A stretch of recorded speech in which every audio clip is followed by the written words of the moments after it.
പിതാവിന്റെയും പുത്രന്റെയും പരിശുദ്ധാത്മാവിന്റെയും നാമത്തിൽ ആമേൻ.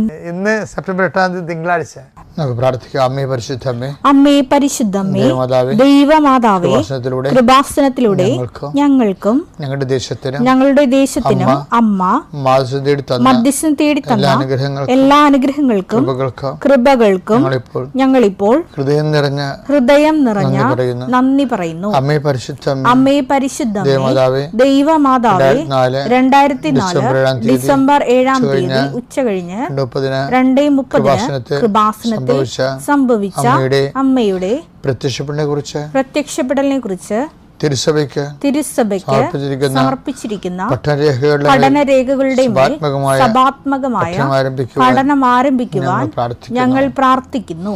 അമ്മേ പരിശുദ്ധമ്മേ, ഭൂസ്വർലോകങ്ങളുടെ രാജ്ഞിയായ അങ്ങേയ്ക്ക് ഭൗമസംരക്ഷണത്തിനായി പ്രപഞ്ചപ്രകൃതിയെ തന്നെ തിരുസഭ പ്രതിഷ്ഠിക്കുവാൻ ഈ പ്രത്യക്ഷീകരണം വഴി ഇടയാക്കണമേ. പരിശുദ്ധമ്മേ, ജപമാല മാതാവേ, സകല കൃപാസനം പ്രാർത്ഥനകളോടും ചേർത്ത് ഞങ്ങളിപ്പോൾ പ്രാർത്ഥിക്കുന്ന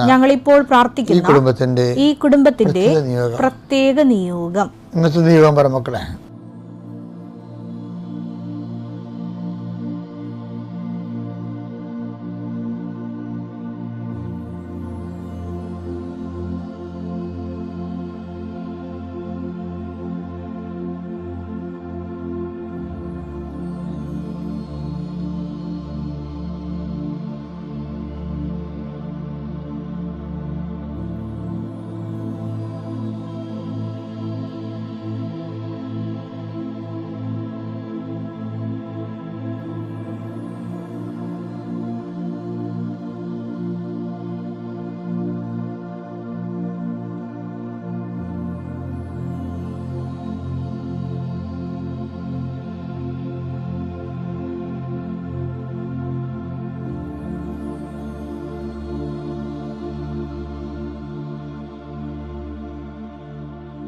അമ്മയുടെ പ്രത്യക്ഷീകരണത്തിന്റെ ഈ അനുഗ്രഹവേളയിൽ ഞങ്ങൾക്ക് സാധിച്ചു തരുവാൻ കനിയണമേ.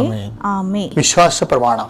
സർവശക്തനായ പിതാവും ആകാശത്തിന്റെയും ഭൂമിയുടെയും സൃഷ്ടാവുമായ ദൈവത്തിൽ ഞാൻ വിശ്വസിക്കുന്നു. അവിടുത്തെ ഏകപുത്രനും ഞങ്ങളുടെ കർത്താവുമായ ഈശോമിശിഹായിലും ഞാൻ വിശ്വസിക്കുന്നു.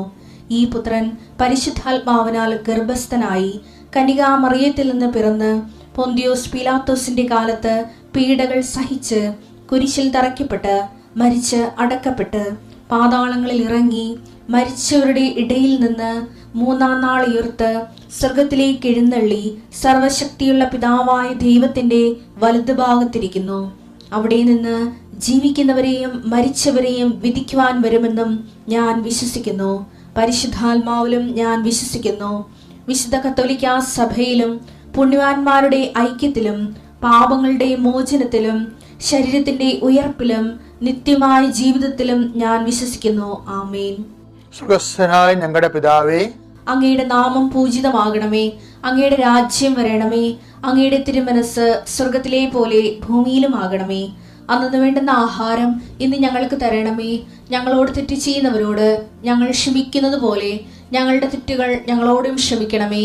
ഞങ്ങളെ പ്രലോഭനത്തിൽ ഉൾപ്പെടുത്തരുതേ, തിന്മയിൽ ഞങ്ങൾ രക്ഷിക്കണമേ. ആമേൻ. നന്മ നിറഞ്ഞ മറിയമേ, സ്വസ്തി. കർത്താവ് അങ്ങയുടെ കൂടെ സ്ത്രീകളിൽ അങ്ങ് അനുഗ്രഹിക്കപ്പെട്ടവളാകുന്നു. അങ്ങയുടെ ഉദരത്തിൻ ഫലമായി ഈശോ അനുഗ്രഹിക്കപ്പെട്ടവനാകുന്നു. പരിശുദ്ധ മറിയമേ, തമ്പുരാന്റെ അമ്മേ, പാപികളായ ഞങ്ങൾക്ക് വേണ്ടി ഇപ്പോഴും ഞങ്ങളുടെ മരണസമയത്തും തമ്പുരാനോട് അപേക്ഷിക്കണമേ. ആമേൻ. എൻ്റെ കർത്താവേ, നിന്റെ ഉന്നതമായ നാമത്തിന് സ്തോത്രം ചെയ്യുന്നു. എൻ്റെ കർത്താവേ, നിന്റെ വിശുദ്ധ പൗരോഹിത്യത്തെ മഹത്വപ്പെടുത്തണമേ. എൻ്റെ കർത്താവേ, സഭയിലുള്ള സാന്നിധ്യം പ്രകടമാക്കണമേ. 39 വർഷം ഞാൻ അർപ്പിച്ച കൃപാനയുടെ യോഗ്യതയാൽ കൃപാസനത്താരെ ജീവനോടെ പ്രത്യക്ഷപ്പെട്ട പരിശുദ്ധ അമ്മയുടെ മാധ്യസ്ഥത ഇപ്പോൾ പ്രാർത്ഥിക്കുന്ന മക്കളുടെ മേൽ കർത്താവിൻ്റെ സത്യവുകട്ടെ. ഇന്നത്തെ നിങ്ങളുടെ യാത്രാമേൽ കർത്താവിൻ്റെ കൃപ ചൊരിയട്ടെ. നിങ്ങളുടെ ചിന്തകൾ, നിങ്ങൾ മറ്റുള്ളവരോട് സംസാരിക്കുന്ന സംസാരങ്ങൾ, ഇടപാടുകൾ, ഇടപഴകലുകൾ, ചർച്ചകൾ, തീരുമാനങ്ങൾ കർത്താവ് അനുഗ്രഹിക്കട്ടെ. ഭവനരഹിതർക്ക് വേണ്ടി പ്രാർത്ഥിക്കുന്നു, വീട്ടിലേക്ക് വഴിയില്ലാത്തവർക്ക് വേണ്ടി പ്രാർത്ഥിക്കുന്നു, വെള്ളം പോലും കൃത്യമായിട്ട് കിട്ടാത്തവരെ സംബന്ധിച്ച് പ്രാർത്ഥിക്കുന്നു. എൻ്റെ കർത്താവിനുമായ നാമത്തിൽ നീ അനുഭവിക്കുന്ന ഭൗതികമായ എല്ലാവിധ പ്രതിസന്ധികൾക്കും യേശുക്രിസ്തു നാമത്തിൽ കൃപാസ്ഥാനത്താറെ ജീവനോടെ പ്രത്യക്ഷപ്പെട്ട പരിശുദ്ധയുടെ മാധ്യസ്ഥത്തിൽ യേശുനാമത്തിൽ പരിഹാരം ഉണ്ടായിട്ട് പ്രാർത്ഥിക്കുന്നു. മദ്യപാനികളുണ്ട് ഈശോയെ, കുടുംബത്തിൽ എപ്പോഴും കലഹം ഉണ്ടാക്കുന്നതിന് വേണ്ടി, സ്വന്തം കഴിവുകേടുകളും നിറവുകേടുകളും മറച്ചു വെക്കുന്നതിന് വേണ്ടി, കണ്ടവരുടെ മനുഷ്യൻ്റെ കഴുത്തേ കയറിക്കൊണ്ട് എപ്പോഴും ഒരു ചർച്ചാ വിഷയമാകുന്ന വ്യക്തികളെ ഓർത്ത് അവരുടെ മാനസിക രോഗങ്ങളെ സുഖപ്പെടുത്തണമെന്ന് പ്രാർത്ഥിക്കുന്നു. എൻ്റെ കർത്താവിൻ്റെ ഉന്നതമായ നാമത്തിൽ കൃപാസ്ഥാനത്താറെ ജീവനോടെ പ്രത്യക്ഷപ്പെട്ട പരിശുദ്ധയുടെ മാധ്യസ്ഥത നിങ്ങൾ അനുഗ്രഹിക്കപ്പെടട്ടെ.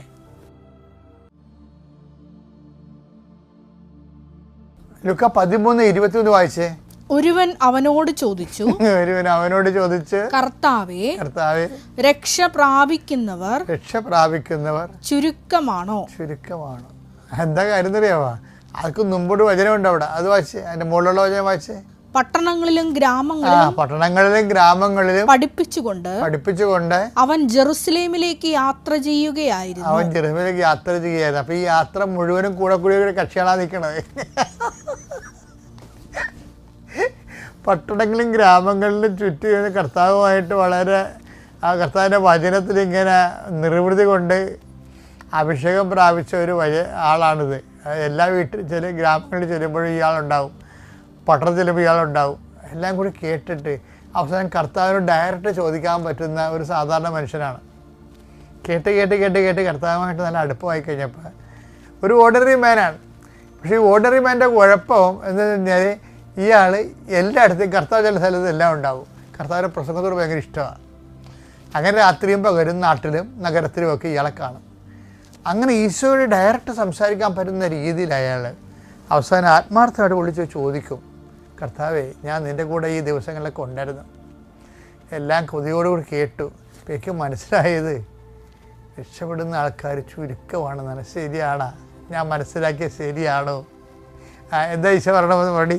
അവൻ അവരോട് പറഞ്ഞു, ഇടുങ്ങിയ വാതിലിലൂടെ പ്രവേശിക്കുവാൻ പരിശ്രമിക്കുവിൻ. ഞാൻ നിങ്ങളോട് പറയുന്നു, അനേകം പേർ പ്രവേശിക്കാൻ ശ്രമിക്കും, എന്നാൽ അവർക്ക് സാധിക്കുകയില്ല. എന്താ സംഭവം എന്ന് പറയുന്നത്, അതായത് നമ്മൾ ഇതിൻ്റെ അകത്ത് ഭയങ്കര ഫിൽട്ടറിങ് ആണ്. ഒരു ഘട്ടത്തിൽ എല്ലാവരും കയറാൻ പറ്റും, അടുത്ത ഘട്ടത്തിൽ കുറച്ച് പേർ കയറാൻ പറ്റും, അടുത്ത ഘട്ടത്തിൽ ചുരുങ്ങി വരും. എന്ന് വെച്ച് കഴിഞ്ഞാൽ പക്ഷേ ദൈവത്തിൻ്റെ ആഗ്രഹം എന്താണ്? എല്ലാവരും രക്ഷപ്പെടണമെന്ന് തന്നെയാണ് ആഗ്രഹം. 1 തിമോത്തി 2:4 എല്ലാവരും രക്ഷിക്കപ്പെടണമെന്നും എല്ലാവരും രക്ഷിക്കപ്പെടണമെന്നും സത്യം അറിയണമെന്നും ആണ് അവിടുന്ന് ആഗ്രഹിക്കുന്നത്. ഇപ്പം എല്ലാവരെയും വെൽക്കം ചെയ്യുന്നുണ്ട്. പക്ഷേ പോകെ അത് കുറച്ച് സീരിയസ് ആയിട്ടുള്ള ടെസ്റ്റ്. ഇപ്പോൾ നമുക്കറിയാമല്ലോ, പട്ടാളക്കാരെ കണ്ടിട്ടില്ലേ? കഴിഞ്ഞ ദിവസങ്ങളിൽ ഞാനൊരു നമ്മുടെ ക്യാപ്റ്റൻ വർഗീസ് മാത്യുവിനെ കണ്ട്. അപ്പോൾ അദ്ദേഹം കൊമഡോറായി അദ്ദേഹം ഇന്ത്യൻ നേവിയിൽ. അപ്പോൾ അദ്ദേഹത്തിന് 1 സ്റ്റാറുണ്ട്. പിന്നെ അദ്ദേഹത്തിന് കുറേ ടൈം ഉണ്ട് ഇനിയും. അപ്പോൾ ഒരു പക്ഷേ അയാൾ റിട്ടയർ ചെയ്യുമ്പോൾ അദ്ദേഹത്തിന് 3 സ്റ്റാറാവെല്ലാം കാണും. എന്ന് വെച്ച് കഴിഞ്ഞാൽ ഓരോ ഘട്ടം ചെല്ലും തോറും ദൈവരാജ്യം ഏതാണ്ട് ഇതുപോലെയാണ്. വെച്ചാൽ ആ 1 സ്റ്റാർ കൃപയുടെ 1 സ്റ്റാറുള്ളവരുണ്ടാവും, 2 സ്റ്റാറുള്ളവരുണ്ടാവും, 3 സ്റ്റാറുള്ളവരുണ്ടാകും. അത് ദൈവരാജ്യം ഈ ബലപ്രയോഗത്തിന് വിധേയമായിരിക്കണം എന്ന് പറയാൻ കാര്യം ഇതാണ്.